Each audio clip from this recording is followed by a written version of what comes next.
vous dis la musicothérapie, vous me dites oui, mais la musicothérapie, mon pauvre monsieur, on la connaît par cœur. Oui, peut-être. Mais si je vous dis la musicothérapie aquatique, alors là, nouveauté. Mais c'est important quand même de revenir sur la musicothérapie parce que tout le monde n'est pas persuadé des performances. Mais il faut savoir que quand vous écoutez de la musique, alors c'est une musique douce, dans de bonnes conditions, etc., il se passe quoi?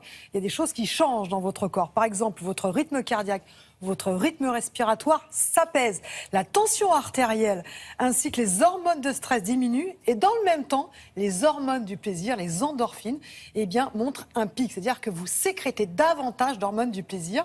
Donc vous vous sentez beaucoup mieux en écoutant de la musique. Et c'est pour cette raison, c'est vraiment la musicothérapie rentre maintenant dans les services hospitaliers. On sait que par exemple en neurologie, des médecins font confiance à la musicothérapie pour diminuer certaines douleurs qui sont rebelles. Et donc, vraiment, dans des services, il y a des gens, des musicothérapeutes qui viennent apporter cette technique pour soulager les patients. Pour la musicothérapie ça, classique. c'est pour la musicothérapie. Mais il faut vous dire que ça marche. Ouais. Mais quand, en plus, vous vous immergez, vous vous mettez dans une eau qui est à 33 degrés, vous vous retrouvez, c'est dangereux, vous vous retrouvez dans une position fétale.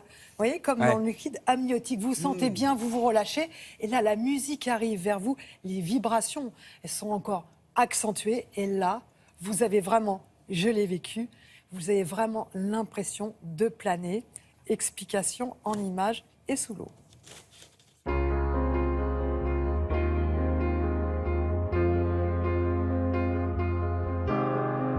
Le soin musical en eau thermale est né déjà de deux rencontres importantes, l'acoustique marine et l'acoustique musicale. Parce qu'en fait, les ondes musicales vont glisser dans l'eau, rencontrer le corps humain, et ça va faire intervenir une nouvelle discipline qui est la biologie.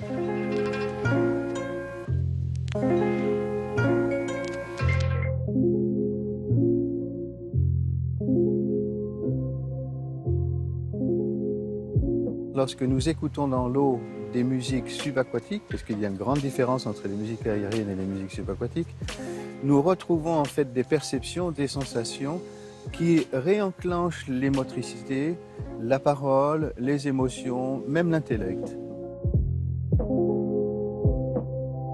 Et puis, en ajoutant le rythme dans ces musiques, je me suis aperçu que les problèmes d'arythmie, de dyspraxie, même de dyslexie pouvaient disparaître. Donc nous l'avons appliqué au domaine de la rééducation. Et bien sûr, comme nous touchons le système nerveux dans son intégralité, puisque la musique traverse tout le corps, nous avons des applications aussi bien pour les grandes souffrances telles que les maladies de Parkinson, ou les dépressions nerveuses, ou la fibromyalgie. La séance du soin musical démarre d'abord avec un test de sensibilité.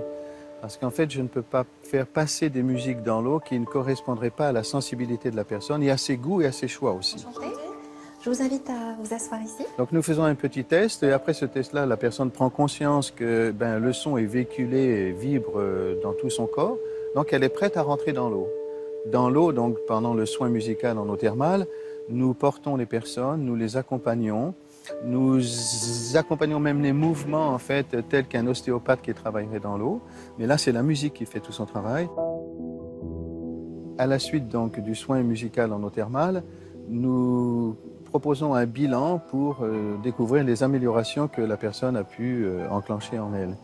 Donc souvent, c'est une fluidité corporelle, c'est un langage plus fluide, c'est un stress qui a disparu.